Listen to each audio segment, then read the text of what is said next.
Welcome to the Business Leadership Series, where we engage with leaders who are making an impact on their worlds and who want to share their knowledge and experience for your personal and professional growth. The following interview is designed to inspire you to become the best leader you can be. Your host, Derek Champagne, is the founder and CEO of The Artist Evolution, a full-service agency building successful brands, marketing tools, and campaigns, and also the author of the best-selling book, Don't Buy a Duck. And now, let's begin today's Leadership Series interview. Welcome to the Business Leadership Series, where our goal is to inspire you to become the best leader that you can be. I'm really excited about our guest today. Got to see him live at Scale Up Conference in Anaheim, California last month, and his message, his story just resonated in a big way. He had the audience captivated, myself included. And his bio, San Francisco-based Alden Mills, began taking control of his life at age 12. Doctor told him to learn chess because his asthma would keep him from playing sports. His first goal was to conquer the asthma, and then he went on to achieve extraordinary things. I'm going to let him tell you some of those, but in sports, academics, military service, Olympic festival, he was a gold medalist, captain and freshman of varsity teams at the U.S. Naval Academy, a Navy SEAL, led his platoon through multiple missions. He ended up founding Perfect Fitness and led it to grow over 12,000. That is not a typo. 12,000% annual sales of $90 million, and Inc. magazine recognition as the fastest growing consumer product in America in just 3 years. He's developed 40 patents, including the Perfect Pushup, Perfect Pullup, Perfect Sit-Up, Perfect Ab Carver, and more. And his books are Be Unstoppable, The 8 Essential Actions to Succeed at Anything, and Unstoppable Teams, which I'm holding a segment of that right here, the 4 Essential Actions of High Performance Leadership. You've seen him on shows such as ABC's Dateline or Nightline, CBS This Morning, The Big Idea with Donnie Dush, and more. There's so much more, but I want to get to our conversation. So, Alden, thank you so much for spending time with us today. Derek, it's an honor to be here, and I love what you're doing. Hey, thank you so much. I want to hear, we always like our listeners, many of them are familiar with you, but take us back, tell us about you as a person and just kind of give us some highlights of your journey. And then I want to make sure we have time to talk about these unstoppable teams, because I just find this fascinating. Well, I can take you back as far as that kind of first transformational moment with my mom in a doctor's office that was told that I was born with a smaller set of lungs and that I needed to lead a less active lifestyle. And it was Mom in those early days with her sharp fingernails that would dig into my arm, who would just remind me day in, day out, nobody defines what you can do but you. You hear me? Of course, I didn't hear it the first time or the second, but when somebody continually whispers that positive energy into your ear again and again and again, it encouraged me to go try some other sports. Sports where I really wasn't that good at them. She would say, so what if you scored against your own team in basketball? Go try another sport. Mom was a perpetual optimist, but I bring that point up because that was really the pebble in the pond that, convinced me to have the confidence to keep trying to find something, which ended up being rowing. I was pretty good at sitting on my butt going backwards for long periods of time. But rowing took me to the Naval Academy. Eventually, it took me to SEAL Team. And then from SEAL Team, another series of events occurred. In much the same way that you and I were talking about leadership, I started realizing, I may not have been like the world's greatest shooter or the world's greatest diver, but I was pretty good at leading teams.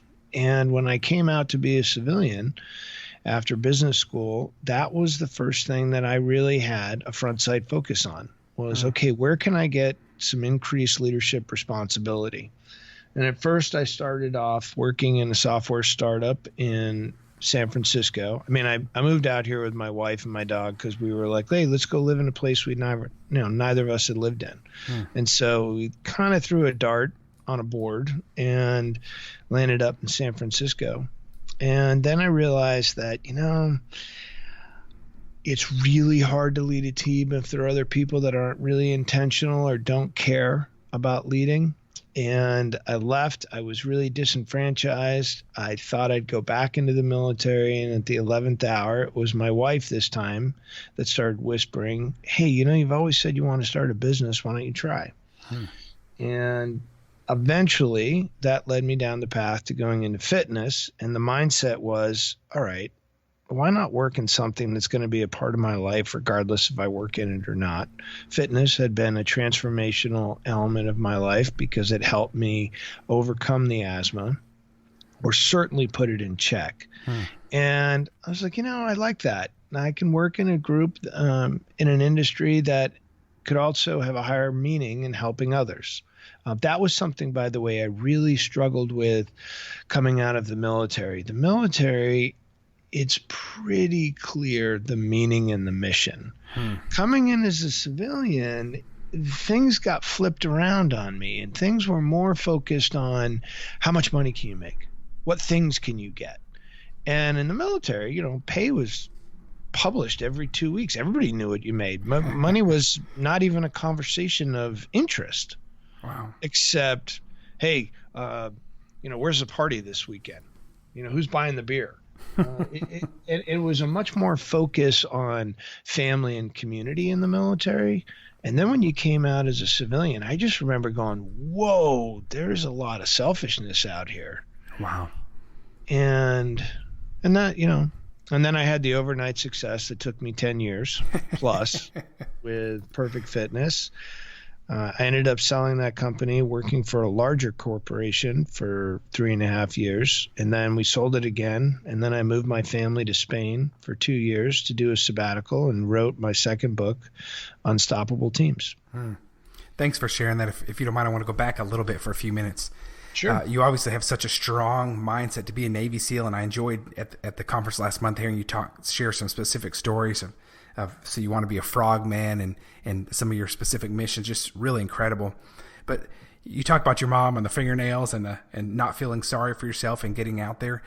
What other things happen? Because some people have someone tough in their life or a motivator, but there's something within you. There's a grit. There's something that led you to not only just take and have an active life, but have an extremely active life. I mean, being a Navy SEAL is not something handed to you in any way, shape, or form. So what are some other principles or mindsets that stand out to you in those early years that helped you to take action the way that you have?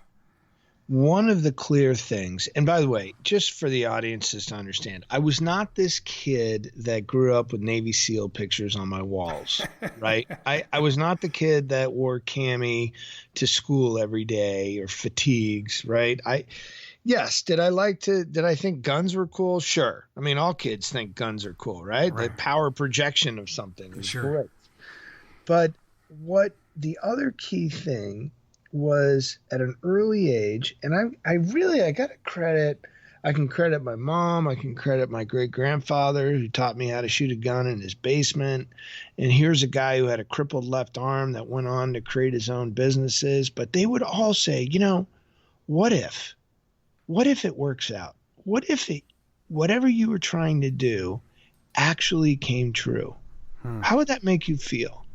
And then realizing that the only difference between me and somebody else is the willingness to focus on something so intently that they're all in all the time, that they're so determined that after a while you start to realize your only true limitations are your imagination and your determination. Great advice. All in all the time. I appreciate that.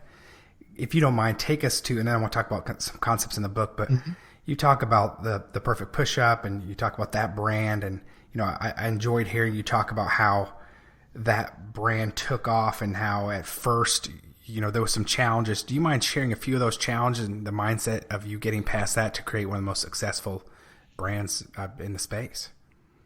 Well, the first thing is I wasn't interested in Perfect Pushup at all. I was interested in creating the world's greatest fat burning device. This complicated rotating weight system that was handheld. It was new to its category. We'd link it up with game controllers and video games, and we had all these wonderful ideas for it. And I had raised $1.5 million from 37 of my closest friends and family. Only to learn $1,475,000 worth of ways not to launch a product. Right? And I was stubborn enough not to think about pivoting right away. Like, no, we don't quit. We don't quit. Of course, you don't have to quit, but you can change directions so you don't run out of cash. Or, I also, many times I talk of this like being in a small boat and running out of fuel when you're out at sea. And I was there. I was at this point where I was pretty much floating adrift. I had not enough money to pay the accountants, the lawyers, the manufacturers. I had a small group of investors saying, it's over. You're going bankrupt. Go bankrupt, get this over with, flush it, and start over. And oh, by the way, you're embarrassing yourself. I'm like, oh, thanks. You had to throw that one in on me too? And at that point, I had realized something very important about bringing a product to market. And that is, if you can't describe it in a sentence, and it takes longer than that, people aren't going to get it. And the story was too convoluted. It was too complicated. It required so much more education than I had originally anticipated. And I won't go into all the details, but I call this the 3 eyes of an idea. And what I had inadvertently done is I had created an invention. An invention has no reference point. So you have to spend an inordinate amount of time educating people, like the Segway. The Segway is an invention. And worse, when you see the Segway, you're like, oh my God, that thing shouldn't even work, right? It's terrifying. Right. And what I really needed to do was work on the second eye of an idea, which is an innovation, which in this case, pun intended, is there is a reference point, but there's a twist to it. In my case, the twist was a rotation of a perfect push-up handle. By the way, the third idea is called an improvement. I often talk to entrepreneurs who are looking to bring widgets, products to market, and ask them to make sure they really understand the 3 eyes of their idea. So it was during that time period that we became really focused on a very simple story. And the story was Navy SEAL invents perfect push-up, rotates like a punch, easier on the joints, engages more muscles. And that's it. Right? So I told you why it does what it does, the benefits to what it does, and the credibility behind the product, a Navy SEAL. And that changed the game for us. Of course, it only took me 5 years to figure that out. So, and thank you. That's great advice. I love it. And it makes so much sense. I could see people listening going, yeah, of course. But when you're in the middle of it, and you see it if you have enough fuel in the ocean. So that's another question I have, because, last year I waited 2 years longer. Some consultants of ours were saying you're going to have to make a pivot soon. I waited 2 years longer. And then January of 2018, we were forced to make a pivot, a massive one in our company after 10 years. And we did it. It was painful. We got through it and we grew, but I didn't know when. And so another question I have for you is there when do you pivot? Is it before you run out of fuel? Are there any other signs that you want to have your clear eyes? You want a simple story? I get that. But are there any other things that are obvious of going, hey, I'm not sure if I'm selling the best thing to the best people right now or building the best thing for the best people? Is there anything else I can look for to know if I need to pivot soon? That's a very good question, Derek. And in my reflection, and let me be very clear about that term, you do not learn from experience. You learn from reflection of your experiences. Right. There are plenty of people who live out the definition of insanity of continually doing the same thing again and again and again and expecting a different result. Right? It's until you reflect on that experience that you can really learn from it. And what I have looked at is there were a series of red flags out there from trusted advisors, from key customers saying, Alden, this is nice, but it's a nice to have. It's not a must have. And I'm talking about my first product. And I remember how much effort it took to push and push and push. And then all of a sudden the perfect push-up came along and I got pulled, right? Wow.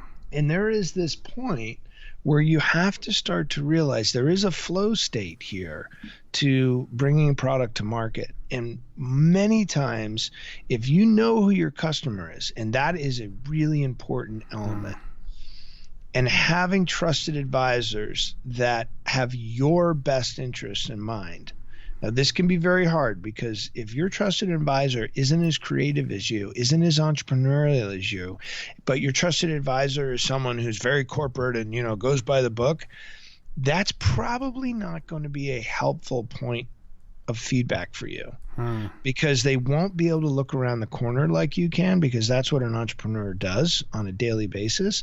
But if you can find yourself those key experts that can straddle that fence to give you that feedback and have what I call a mastermind group that you meet monthly to say, all right, this is what I'm getting. Here's my feedback. And they can give you unbiased opinions of things to try.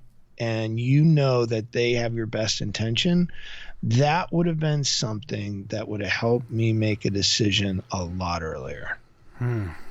Great advice. And Alden, thank you so much. I this is why I love doing this show, is to learn from things like this you're sharing, how invaluable. Thank you again. I want to ask you about the whisper and the whiner. Mm-hmm. Can you talk about those? That really resonated with me, with quite a few of us in the group hearing that. Can you talk about that for just a minute? So what Derek is referring to is a specific story that we were told, and I say we, that were the candidates of class 181, and I use a Southern accent because this gentleman had a deep Southern accent, and he was the lead instructor of the first phase of Navy SEAL training, and he gave us a conversation right before we took our final physical training test to class up and officially start SEAL training. And at the end of the day, what he does is he says, do you know what my job is? And he takes his finger and he points to his head and he says, my job is to create a conversation between here, his head, and then he moves it down over his heart, and here, a conversation that's going to drive you to make a decision. And he points to a brass bell and he says, to either ring the bell, that means to quit, or to stand on this here platform, and he's talking about a graduation platform, 9 months from now. And I use that story often, not all the time, but I use it a lot with entrepreneurs and many times with up-and-coming leaders, folks that have just taken over new divisions, new units, mid-level managers, all the way up to senior leaders, because at the end of the day, one of the most critical things you can do as a leader is to teach people what to focus on and how to lead the conversation. You see, the conversation that he's talking about is what I call, and we talk an entire chapter about it in the book, between the whiner, and I'm pointing to my head right now, and the whisperer. And that would be your heart. Another way of looking at it, this mental and emotional conflict that constantly goes on inside of us. The whiner knows what it knows. It loves looking in the rearview mirror. It loves questioning, why should I get out of the comfort zone, right? But the whiner talks with a more, in my mind, it talks with a higher pitch. Do you know how hard this is going to be? Who do you know's done this? What are you doing? This is not going to make enough money, or this isn't going to be this or that, or blah, blah, blah, blah, right? Constantly looking for reasons to keep you in the comfort zone. Now, you can't really fault the whiner. You see, the whiner, we were all born with a whiner. That's called our survival trait. And the whiner is just trying to help us survive. Now, it's a 3 million year plus trait that we all have. But then the whisperer is much quieter. The whisperer will say, get up, try again. You can do this. But it's very hard to hear the whisperer. Now, in case in point, Mom was being a whisperer with a kind of wailing mechanism with those sharp fingernails on me. But She was really trying to get me to lead that conversation early on and shift my focus. It is so easy to focus on the negative. There is something called a negativity bias out there, and we're all naturally afflicted with it because negativity helps keep us safe. So negativity actually has a higher value of focus inside of us than a positive. And I actually call that as an example, I call it the Amazon 5-star effect. If anybody's ever sold a product on Amazon, they know how critical those first reviews are. Because if you get one 1-star review, you need 5-star reviews to bring your rating on average up above a 4.0. The same process of the whiner and the whisperer is quite true. In this case, think of it as you start talking negatively to yourself.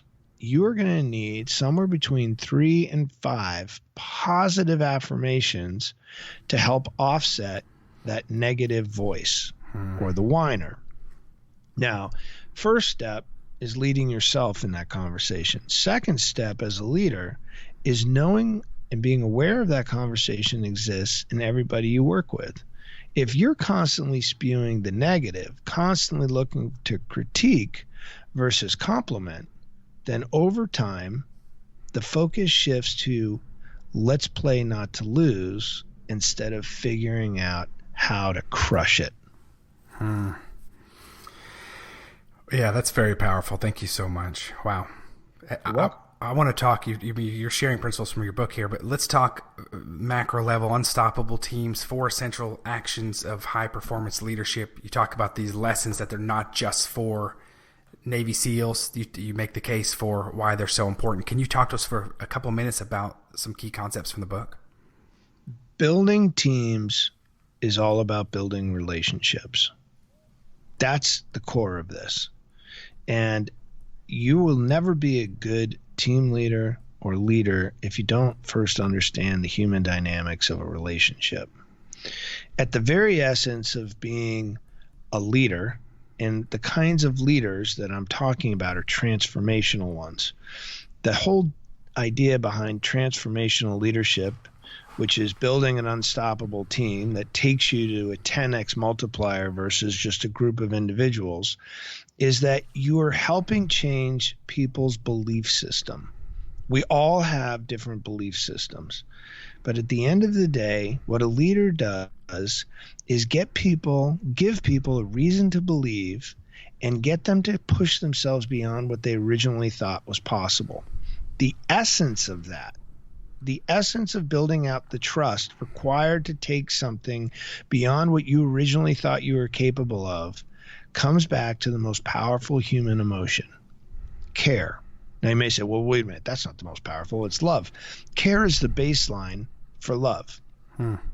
And when people know that you care so much about them, they no longer worry about their rearview mirror, about their own backs. They start daring and taking steps forward beyond what they originally thought was possible.